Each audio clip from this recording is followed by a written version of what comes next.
Nivory tsy ara-potoana mandritra ny 12 andro ny mpikambana ao amin'ny anteny miram-pirenena.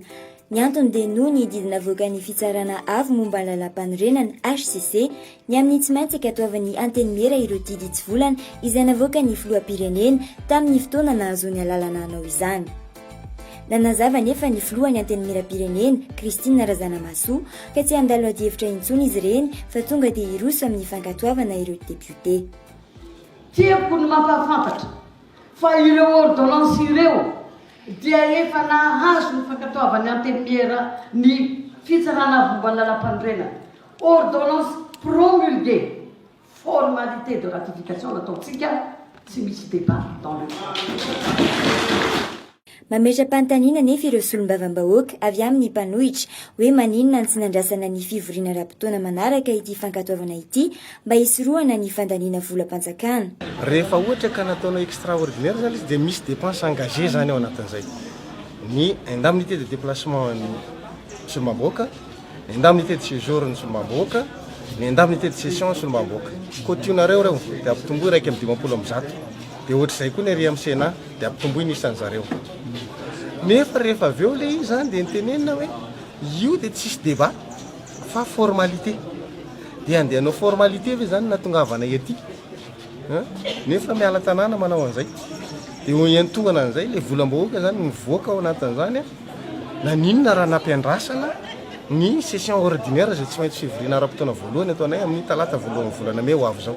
Nitondra fanazavana mahakasika izany moa ny filohan'ny anteny miram-pirenena Christine Razanamahasoa. Tsy misy andanana na dia iray akory aza ao amin'ny lalam-panorenana izay iainantsika amin'izao fotoana izao, constitution de 2010, tsy misy an'izany fanerena hoe tsy maintsy mandalo fankatoavana ny ordonnance izay ataon'ny président de la République. Zahay amin'ny teny miram-pirenena no nanome fahefana azy hamoaka lalàna dia nomena izy fahefana pour légiférer par voie d'ordonnance. Natao zany ny anteny miram-pirenena no tokony miteny hoe averenao ty ho ratifienay io, fa raha tsy ratifienay io dia hisy ny anararoatra dia io ataon'ny Sénat io hoe kaduka daholo. Tsy eto ny HCC efa nalaza hoe io ordonnance io conforme à la constitution, ny HCC efa nanao promulgation an'io.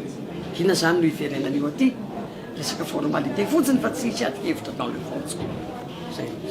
Hita taratra nandritra ny kabary sy ny valandresaka natao ny filohan'ny anteny miram-pirenena ihany koa ny tsy fifankazahoana misy eo amin'ny anteny mera rotonta. Nampatsiahany tenany fa ny fitoriana avy amin'ny anteny mirandoholona no nahatonga izao fivoriana tsy ara-potoana izao. Nanamarika ihany koa ity olom-boafidy ity fa mbola maro ireo lalàna izay tokony falany nefa mbola miantona eo anivon'ity anteny mera ity. Tonga nanatrika ity lanonam-panokafana ity moa ny filoha-levitry ny anteny mirandoholona Cool Roger. Anteny mirandoholona tsy manao foana, tsy mitsambotsambokina fa manao zavatra ampilaminana, institution de stabilité io. Tsy ny hevitra avy amin'olona ray ihany no arahana ny sarana fa ny izy rehetra fanakalohevitra ary efa hita fa zavatra mahatsara ny firenena dia tsy maintsy ataonay zay. Mahakasika ny tsy fisiany ady-hevitra mandritra ity fivoriana ity moa dia mandeha ny heviny ihany koa ny avy amin'ny fiarahamonim-pirenena. Raha ny tokony izy aloha ary ny fahitany ny firaisamonim-pirenena anazy izay miaro hatrany ny tombotsoan'ny olom-pirenena zany dia ireo diditsy volana no raisina tsirairay ireo dia tokony tsara raha averina dinihana isan'andininy sy isan'antokony ny izany satria amin'izay no miantoka ny hoe tena mamaly ny intérêt ny vahoaka, ny tombotsoa ambony ny vahoaka marina ve ireo lalàna ireo